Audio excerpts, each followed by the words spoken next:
tu voulais qu'on parle de comment on s'est connus? Comment on s'est connus? On s'est contactés sur les réseaux sociaux. Sur Tinder. On a match, j'ai capturé au lasso. Voilà. Tu parles comme une italienne, tu parles avec les mains.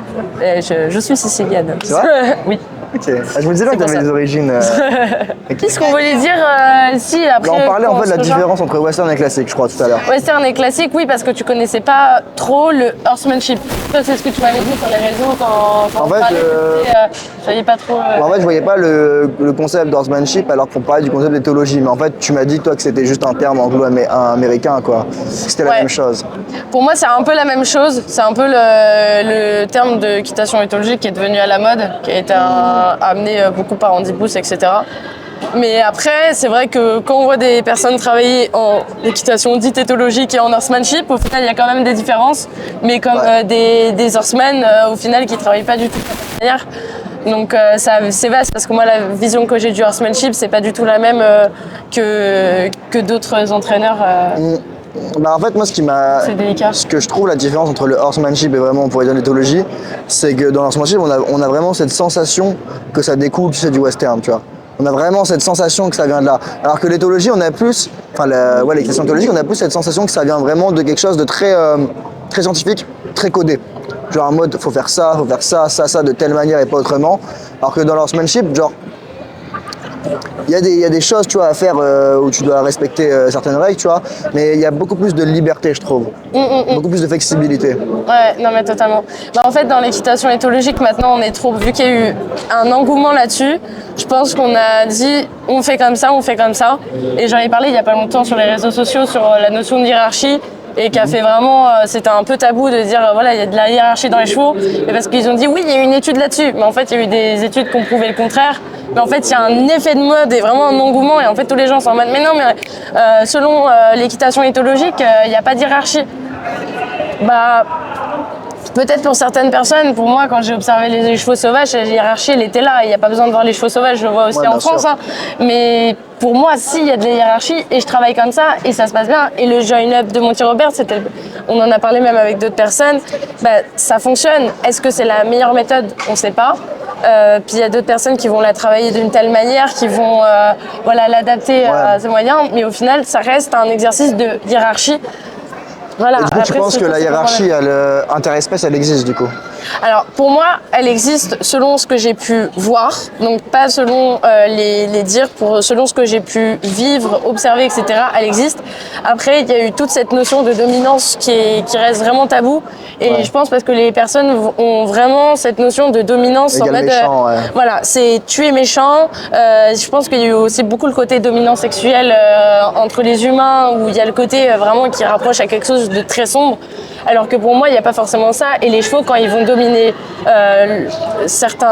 d'autres chevaux, ils vont le montrer. Alors des fois de manière violente, mais ils vont déjà travailler beaucoup avec leur langage du corps.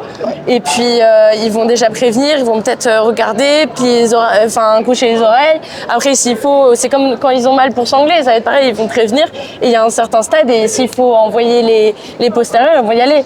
Alors ok, il peut y avoir de la violence, mais il y a aussi c'est crescendo. Voilà, il y a des étapes avant qu'il soit violent, et pourtant il fait déplacer l'autre, et donc il y a une certaine dominance. Mais moi je la vois comme ça, c'est comme entre les humains, moi je trouve qu'il y en a certains qui prennent le contrôle, mais c'est pas pour autant qu'on va être violent envers l'autre, et pourtant on domine, tu vois, on domine. Voilà, c'est juste, je pense, ce terme qui est mal vu, alors qu'il peut être bien interprété. Ah, je suis assez d'accord. Et du coup, on parlait tout à l'heure de l'équitation western versus classique, et on dit que c'était un peu incompatible. Dans le sens où, oui, des chevaux qui passent du classique ou du western. Moi je trouve que ce serait, de ce que j'ai vu et tout, et j'ai pas vu beaucoup de western, mais de ce que je vois en tout cas, j'ai l'impression que c'est beaucoup plus facile de passer de classique à western que de western à classique pour un cheval, je parle, pas pour un cavalier. Alors oui, parce que de ce que je connais, j'ai beaucoup de chevaux classiques que j'ai eu, de clients qui sont passés en équitation western. Ouais. Et en fait, les chevaux donc doivent déprogrammer tous les codes qu'ils ont appris, mais c'est beaucoup plus facile pour eux parce que on est beaucoup plus dans le code, pas dans le corps. Dans une certaine logique par rapport à eux, parce que l'équitation western est basée aussi sur du horsemanship, et quand on passe les galops, il y a aussi beaucoup de compréhension déjà du cheval, beaucoup de travail à pied, chose qu'on n'a pas dans le galop classique. Maintenant, je crois que ça arrive, mais voilà. Je vais pas faire d'erreur. Mais il y a ça qui est déjà bien ancré et du coup, les chevaux, c'est beaucoup plus facile pour eux de passer dans le western. Par contre, des chevaux qui passent du western au classique, c'est vrai que c'est pas du tout les mêmes codes.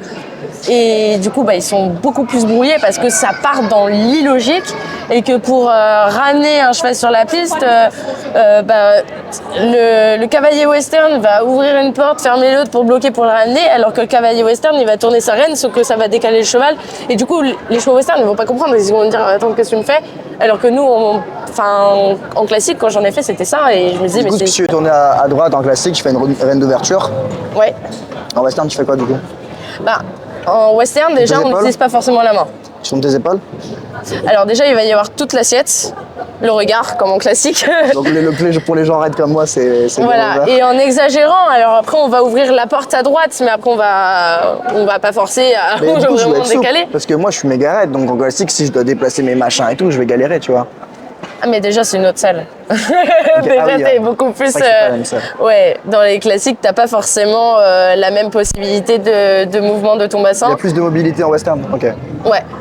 Parce que tout est vraiment dans le travail. Vu que c'est de base de la montre de travail, parce que tout ce qui est barrel et tout, ça a été créé par les femmes quand les mecs allaient travailler dans les ranchs. Donc ça n'a rien à voir. Mais la montre de base de western, c'est la montre de travail. Donc c'était vraiment que à la voix, je pose la main et il faut qu'il réponde à ma voix et mon bassin, quoi, à mon assiette. Après, voilà, je suis pas professionnelle non plus dans l'équitation western, mais c'est vrai que ça va être différent. Après, il y a d'autres trucs. Voilà, si en western, je décale ma reine à droite, il va aller à droite. Mais c'est vrai que les mains sont beaucoup plus rapprochées. Et on va être sur d'autres mouvements, peut-être un peu plus, je pense, en western selon ce que je vois. Et en tout cas ma pratique, on est beaucoup plus sur du mouvement à la verticale et en classique à l'horizontale. C'est vrai. Après ça dépend encore une fois de toutes les disciplines. Mais tu vois, ce qu'on va chercher à faire en classique, c'est qu'on va chercher à ce que le cheval prenne le contact avec le mort et on va décontracter la bouche pour qu'il vienne s'aider dans la nuque.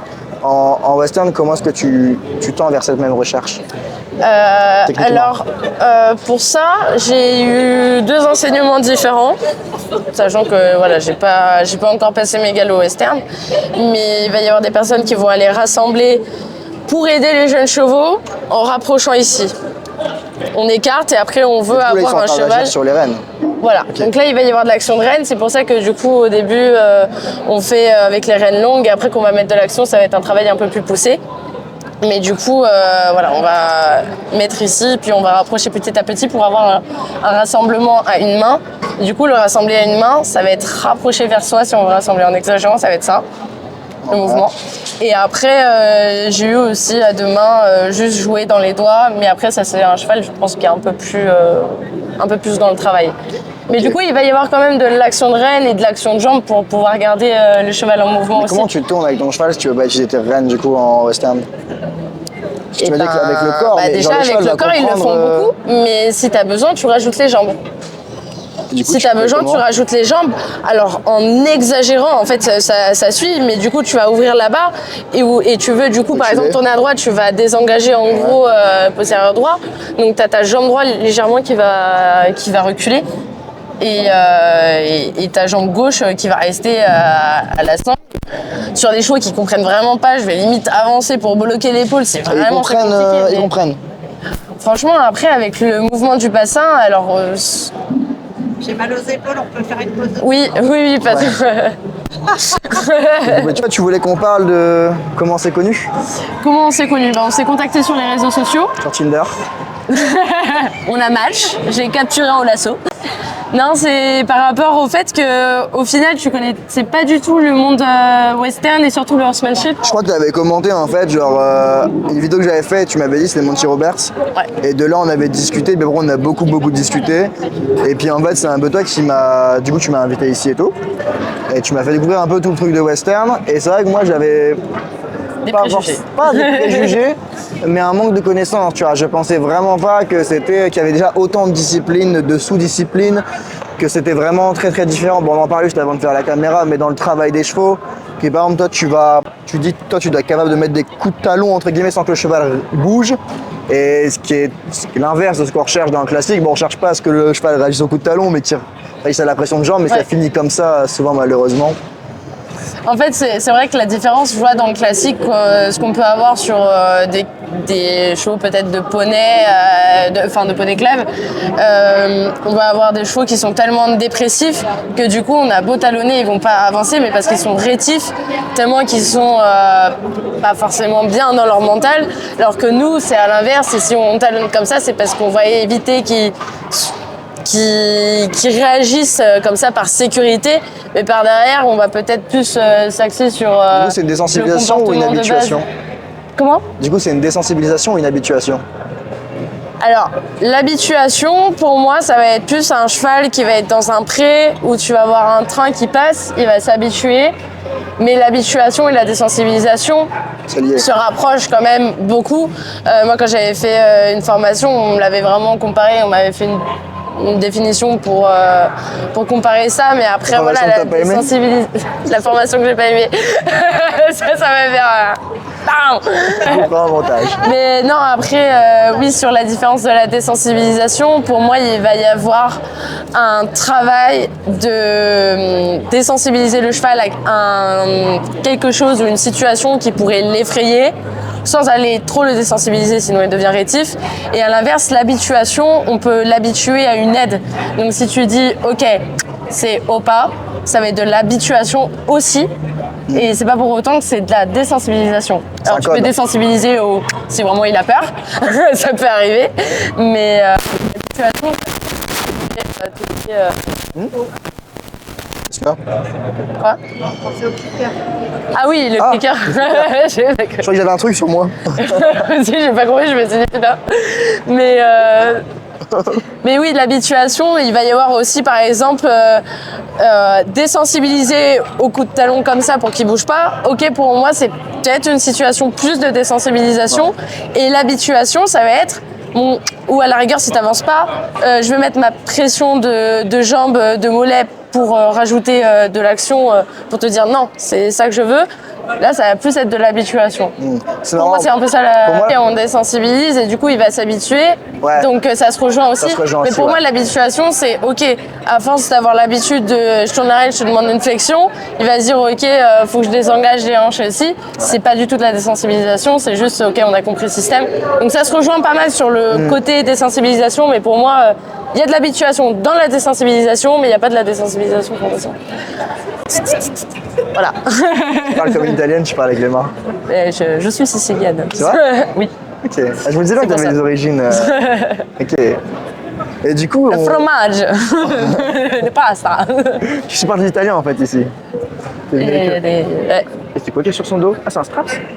La Sicile. C'est les straps. Pour tenir le Oui. muscle. Mimule. Poney, tu le veux? Non, mais dans Mais oui, je veux ça. Et tu sais que c'est. Alors attendez, je mets sur pause.